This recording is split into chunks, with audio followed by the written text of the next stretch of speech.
നമ്മുടെ ഉള്ളി നട്ടിട്ട് നല്ല രീതിയിൽ ഉണ്ടായി കിട്ടിയതാണ്. ഇതാ സുഹൃത്തുക്കളെ, ഞാൻ പറഞ്ഞില്ലേ ഉള്ളി പാവാൻ ഏറ്റവും എളുപ്പവും നമുക്കൊരു ഉള്ളി പാഴായി പോവാതെ മുളച്ച് കിട്ടാനും ഉള്ളതാണ് ഞാൻ പറഞ്ഞത്. എടാ ഇതേമാതിരി മുളയും വരും, ഇതേമാതിരി വേരുകളും വരും. ഇങ്ങനത്തെ ടൈം ആകുമ്പോൾ നമുക്ക് ഉള്ളി എങ്ങനെ വേണമെങ്കിലും നമുക്ക് നടാൻ പറ്റും. അപ്പോൾ അങ്ങനെ നട്ട് കഴിഞ്ഞാൽ നമ്മുടെ ഉള്ളി പാഴാവില്ല. അപ്പോൾ അതാണ് ഞാൻ കാണിച്ചത്. ഇനി നമുക്കിതൊന്ന് നട്ടാടാം. ഇത് ശരിക്കും പറഞ്ഞു കഴിഞ്ഞാൽ ഒരു 5 ദിവസം 6 ദിവസങ്ങൾ വെച്ചാൽ മതി. നമ്മുടെ വെള്ളം പനക്കന, അതായത് ഇത്ര മുട്ടാനോ പാടോട്ടോ, ഉള്ളിയുടെ മേലേക്ക് വെള്ളം വരാൻ പാടില്ല. അത്ര ഇതിലായിട്ട് വേണം നമ്മൾ വെക്കാനായിട്ട്.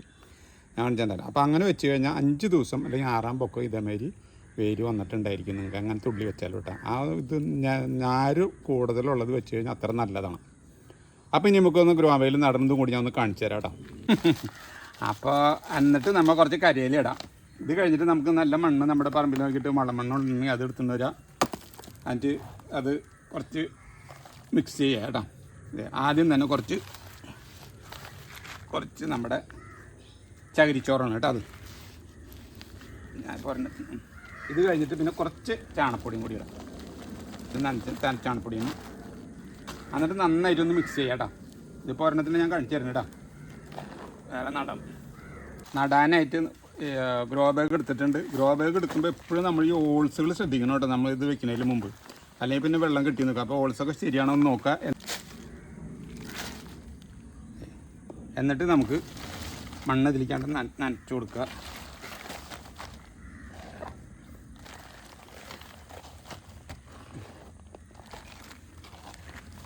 അപ്പം ഈ ഉള്ളി അതിൻ്റെ പേരില്ലേ, നമ്മൾ മറ്റുള്ള സാധാരണ നിറയ്ക്കണ ചെടികളേക്കാളും കുറച്ച് മണ്ണ് കൂടുതൽ ഇട്ട് നമുക്ക് കൂടുതൽ ഉള്ളി അതിൻ്റെ പേരിൽ ഇങ്ങനെ പൊന്തി നിൽക്കേണ്ടി വരും.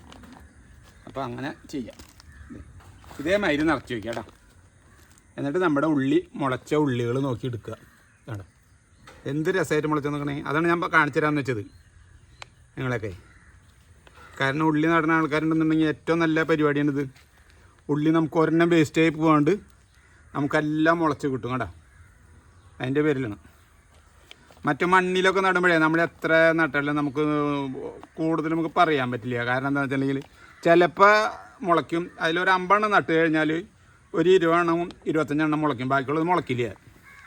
ഞാനങ്ങനെ പല പ്രാവശ്യം ട്രൈ ചെയ്തിട്ടുണ്ട്. അപ്പോൾ എനിക്കൊക്കെ പറ്റിയിട്ടുള്ളത് അതാണ്. ഇനിയിപ്പോൾ എല്ലാവർക്കും പറ്റണമെന്നില്ല കേട്ടോ, ചിലപ്പോൾ ശരിയായിട്ടുണ്ടാവും, എനിക്ക് പറയാൻ പറ്റില്ല. എനിക്കൊക്കെ പറ്റിയിട്ടുള്ളത് അങ്ങനെയാണ്.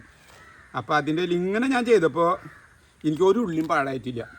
അപ്പോൾ അത് നിങ്ങളെ ഒന്ന് ഷെയർ ചെയ്യാന്ന് വെച്ചിട്ട് ഞാൻ ഇങ്ങനത്തെ കൂടി ഒന്ന് കാണിച്ചു തരാമെന്ന് വെച്ചിട്ടാ.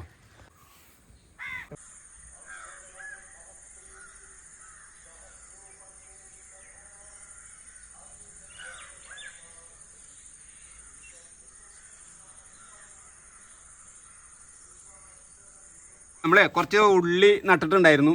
അപ്പോൾ അത് മഴയൊക്കെ പെയ്തു. അപ്പോൾ എന്തായാലും കുറച്ച് ടൈം കൂടുതലായെന്ന് തോന്നും ഈ വിളവെടുപ്പ് നടത്താനായിട്ടേ. അപ്പോൾ എനിക്ക് സമയം, ഞാൻ ജോലിക്കൊക്കെ പോയി കഴിഞ്ഞതിന് ശേഷമാണ് ഇതൊക്കെ ചെയ്യുന്നത്. അപ്പോൾ ഇത് കുറച്ച് എടുക്കാനായിട്ട് താമസിച്ചു. ഇതേ നമ്മളിത് ഒരു ഉള്ളിയാണ് നട്ടിരുന്നത്. ഇതിന് എത്ര ഉണ്ടെന്ന് നോക്കിയാൽ 1 2 3 4 5 കണ്ടാ, ഒരു ഉള്ളി നട്ടിട്ടാണ് ഈ 5 എണ്ണം നമുക്ക് നടാം.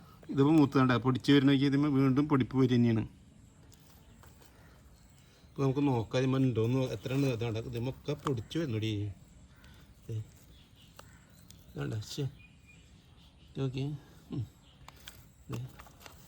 നേരം വൈകാരനുണ്ടേ ഒക്കെ നമുക്ക് ഇടുന്ന തന്നെ പൊടിച്ച് നമുക്ക് വേറെ നടാം. അല്ലെങ്കിൽ പറ്റില്ലെങ്കിൽ വേറെ നടാം. കുറച്ച് നട്ടുണ്ട്. ഇവിടെയൊക്കെ കണ്ട നോക്കി, ഇതൊക്കെ നട്ടതാണ്.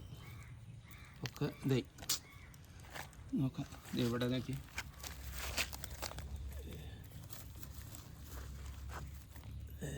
ഒരെണ്ണത്തമ്മ നട്ടോ. ഇതൊക്കെ മുളച്ചു, രണ്ടാമത് കിടന്ന് മുളച്ചു. നമുക്ക് വേറെ നടാനേ പറ്റുള്ളൂ. ഇപ്പം എന്തായാലും വേറെ നടാം നമുക്ക്. എവിടെ കണ്ട ഇതൊക്കെ കണ്ട പൊടിച്ച് അതിൻ്റെ ഇത് പോയി. ആ വിളവെടുപ്പ് ശരിക്കും നടത്തണ്ട. ഇതൊക്കെ നമുക്ക് നടാം, അതിനെ പറ്റുള്ളൂ. നോക്കട്ടെ ഇനി വേറെ ഉണ്ടോ നോക്കട്ടെ. നമ്മുടെ ഉള്ളി നട്ടിട്ട് നല്ല രീതിയിൽ ഉണ്ടായി കിട്ടിയതാണ്. പറിക്കാൻ കുറച്ച് നേരം വൈകിപ്പോയി. പിന്നെയാണെങ്കിൽ ഇതിൻ്റെ ഉള്ളിൽ കംപ്ലീറ്റ് ഇപ്പോൾ മുളച്ച് നിൽക്കണം. അപ്പോൾ ഇനി അതൊക്കെ ഒന്ന് നടാനായിട്ട് ഇനി പറ്റുള്ളൂ കേട്ടോ. അപ്പോൾ ആ സമയത്തിന് പിന്നെ ഞാൻ ഇതിക്ക് മുമ്പ് വേറെ ഒരു ഇത് ഞാനത് എടുത്തിട്ടുണ്ട് നല്ല ഉണക്കത്തിൽ ഉള്ളി അത് ട്രൈ ചെയ്ത് നോക്കിയിരുന്നാൽ ഞാൻ ഇതേമാതിരി തന്നെ ഒരു ഉള്ളി മാത്രമായിട്ട് എടാ നല്ല ഉള്ളിയാണ് അത് നന്നായിട്ട് കിട്ടിയിട്ടുണ്ടായിരുന്നു. അപ്പോൾ ഇത് ഞാൻ പറിക്കാൻ നേരം വൈകിയതിൻ്റെ ഇതിൽ മാത്രമാണ് ഇങ്ങനെ ആയിട്ടുള്ളത്. ഇതൊക്കെ വലിയ ഉള്ളികളാണ് കണ്ടാ, ഇതൊക്കെ നല്ല ഉള്ളികൾ വലിയ ഉള്ളികളായിട്ട് ഉണ്ട് കണ്ടാ. ഒന്ന് കഴിയാം ഞാൻ നോക്കട്ടെ. ഈ ഉള്ളികളാണ്ട, ഈ ഉള്ളികൾ കുഴപ്പമില്ല, ഇത് നമുക്ക് ഉള്ളിയാക്കി എടുക്കാൻ പറ്റും. അപ്പോൾ നമ്മൾ ആ വിളവെടുപ്പ് വൈകിയതിൻ്റെ ഒരു കുഴപ്പം മാത്രമേ ഉള്ളൂ. നല്ല രീതിയിൽ വിളവെടുപ്പ് വരും കേട്ടോ. അപ്പം നമുക്ക് എല്ലാവർക്കും ഇങ്ങനെയൊക്കെ ചെയ്യാൻ പറ്റും. നമ്മൾ ഉള്ളി കൃഷിയൊക്കെ വളരെ ലാഭമുള്ളതാണ്. വെറുതെ നമുക്ക് ഗ്രോ ബാഗിൽ നട്ട് കഴിഞ്ഞിട്ടുണ്ടെങ്കിൽ കുറച്ച് ചാണിപ്പൊടി ഇട്ട് നട്ടിട്ടുണ്ടെങ്കിൽ നമുക്ക് നന്നായിട്ട് ഉണ്ടാക്കി കിട്ടുന്നതാണ്. അപ്പോൾ നമ്മൾ ഉള്ളി കൃഷി ചെയ്തത് അത് പറക്കൽ കഴിഞ്ഞു. രണ്ടാമത് നട്ട സ്റ്റെപ്പാണ് ഈ കാണുന്നതൊക്കെ കേട്ടോ. അപ്പോൾ നിങ്ങൾക്ക് ഉള്ളി കൃഷി ചെയ്ത് നമ്മുടെ വീടുകളിലേക്ക് എടുക്കാൻ താല്പര്യമുള്ള ആൾക്കാരൊക്കെ ഇതേമാതിരി ഒന്ന് ട്രൈ ചെയ്ത് നോക്കുക. അപ്പോൾ നിങ്ങൾക്കും നല്ല. പിന്നെ ഉള്ളി എന്ന് പറഞ്ഞു കഴിഞ്ഞാൽ നമുക്ക് ഉള്ളി മാത്രമല്ല കേട്ടോ, നമ്മുടെ ഇതിപ്പോൾ അത് കുറച്ച് ഒരു 5-8 ദിവസം കൂടി കഴിഞ്ഞാൽ ഇതിൻ്റെ ഈ തണ്ട് നമുക്ക് മുറിച്ചെടുത്തും കാണിട്ട് തോരനും വയ്ക്കാം. മനസ്സിലുണ്ട്. ഉള്ളി മാത്രമല്ല, ഇതും ഏറ്റവും നല്ലതാണ്. ഉള്ളിയേക്കാളും നല്ലതാണ് നമുക്ക് ഇത് തോരൻ വെച്ച് കഴിഞ്ഞാൽ കേട്ടോ. നിങ്ങൾക്ക് എല്ലാവർക്കും എൻ്റെ ഈ ഒരു ചെറിയ വീഡിയോ ഇഷ്ടപ്പെട്ടുണ്ടാവുമെന്ന് വിചാരിക്കുന്നു.